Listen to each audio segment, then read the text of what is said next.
안녕하세요.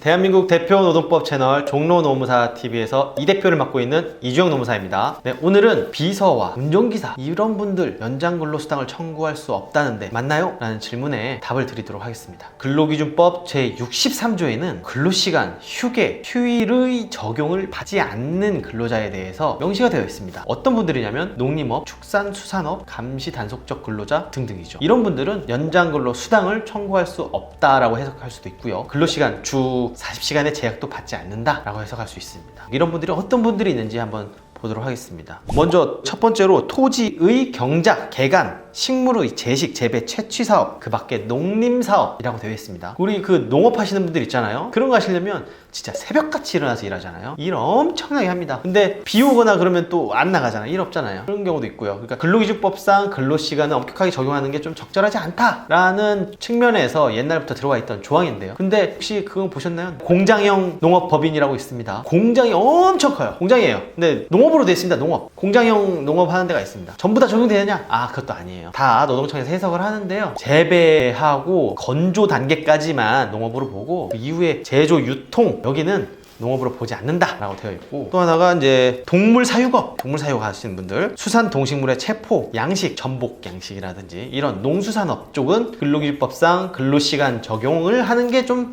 적절치 않다. 이 근로시간이 너무 많이 들어갈 때 들어가야 되니까 일 놓고 갈 수는 없잖아요. 그런 건 특수성 때문에 적용을 제외하고 있습니다. 그리고 흔히 많이들 물어보시는 거, 감시 단속적 근로자가 뭐냐라고 물어보시는데, 감시하는 근로자 경비원 분들이시죠. 말 그대로 감시만 하시는 분들입니다. 차 관리나 쓰레기 분리수거하시는 거는 감시 근로자에 들어가지 않습니다. 그냥 감시하는 거, 등대지기 분들, 그런 것들이 감시 근로자고요. 단속적 근로자, 일이 그냥 있다가 끊어졌다가 이렇게 끊어졌다 하는 거, 이런 분들이 단속적 근로자인데, 이런 분들 중에서도 그냥 되는 게 아니에요. 고용노동부 장관의 승인을 받은 자입니다. 노동청에서 승인을 해줍니다. 신청을 하면 승인을 해주는데, 단속적 근로자는 어떤 분들이냐면 대형 빌딩의 이제 보일러실에서 보일러가 잘 돌아가는지 안 돌아가는지 보시는 분들 계세요. 세 분이서 3교대 하시는 경우가 있고 두 분이서 맞교대 하시는 분들도 계시는데, 그분들이 보일러만 이렇게 보고 있다가 문제 있으면 하나씩 만져주고 하시는 분들은 감시 단속적 근로자로서 근로시간에 대한 제한을 받지 않고 수당도 없습니다. 문제가 되는 게 근로기준법 제63조 4호 대통령령으로 정하는 업무에 종사하는 근로자. 자, 그럼 대통령령을 한번 볼까요? 대통령 근로기준법 시행령 제34조에 나와 있습니다. 여기에서 그 근로자는 누구냐면 사업의 종류와 관계없이 관리 감독 업무 또는 기밀을 취급하는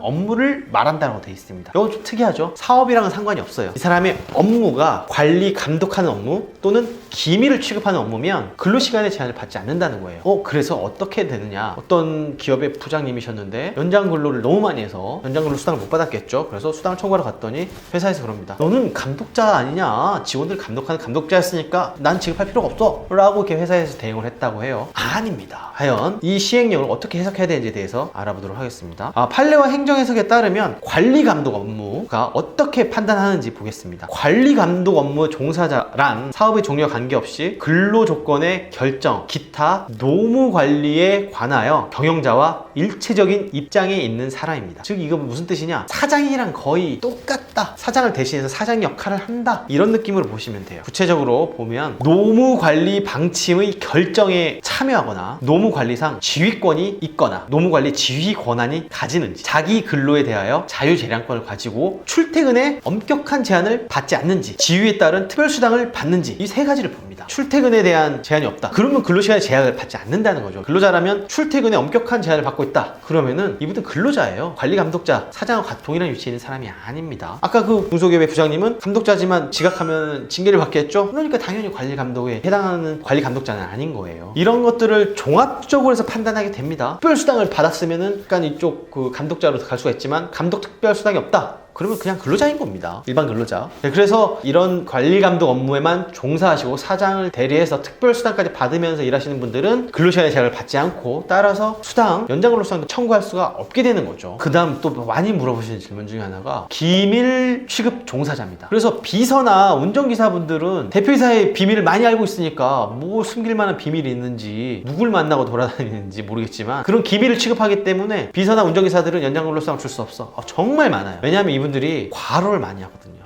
퇴근 시간이 정해져 있지 않아요. 대표사들 임원분들 출퇴근 엄청 길게 하잖아요. 비서나 운전기사분들은 이분들 따라가요. 과로해요. 일이 엄청 많습니다. 퇴근은 엄청 늦어요. 연장 근로수당 청구했다? 그러면은 또 이걸 들먹이거든요. 야, 이 사람들은 수당을 지급하지 않아도 되는 거 아니냐? 한번 보겠습니다. 기밀 취급 업무 종사자는 직무가 경영자 또는 관리 감독적 지위에 있는 자의 활동과 불가분하게 이루어져서 출퇴근 등의 엄격한 제한을 받지 않는 자를 말합니다. 거의 그냥 대표랑 같이 움직이는 사람을 말해요. 출퇴근에 제한을 받지 않는 사람이에요. 대표가 늦게 출근하면 나도 늦게 출근해도 되는 거죠. 이런 분들인 거죠. 우리 볼까요? 비서님들 대표가 늦게 출근한다고 내가 늦게 출근합니까? 그렇지 않죠. 정상적으로 출퇴근 다 하시잖아요. 그런 분들은 기밀 취급 업무 종사자가 아닌 거예요. 또 단순히 직무의 명칭이 특급 비서다 이렇게 정해졌다 여부보다 실제 그 근로자가 어떻게 일을 했는지 근무 실태에 따라 판단하게 됩니다. 정확히 비서에 관한 사항은 아니지만 운전기사가 단순히 해당 임원의 운전 업무를 행한 경우에는 기밀 취급 업무 종사자에 해당하지 않는다라고 판단한 행정 해석도 있습니다. 단순히 비서라는 직무를 수행한다고 해서 기밀 취급 업무 종사자에 해당한다고 판단해서는 안 되고 그 사람의 실제 업무가 진짜로 경영자 또는 관리 감독자와 같이 활동이 불가분하게 이루어지는 바로 지근거리에 있는 사람인 건지 출퇴근에 제한을 받지 않는지 등을 종합적으로 고려해서 판단하게 될 것 같습니다. 보면 아시겠지만 출퇴근에 제한을 받는다? 근로계약서에 출근 시간, 퇴근 시간이 정해져 있다? 그러면 기밀 취급 종사자, 관리 감독 종사자가 아닌 거예요. 그건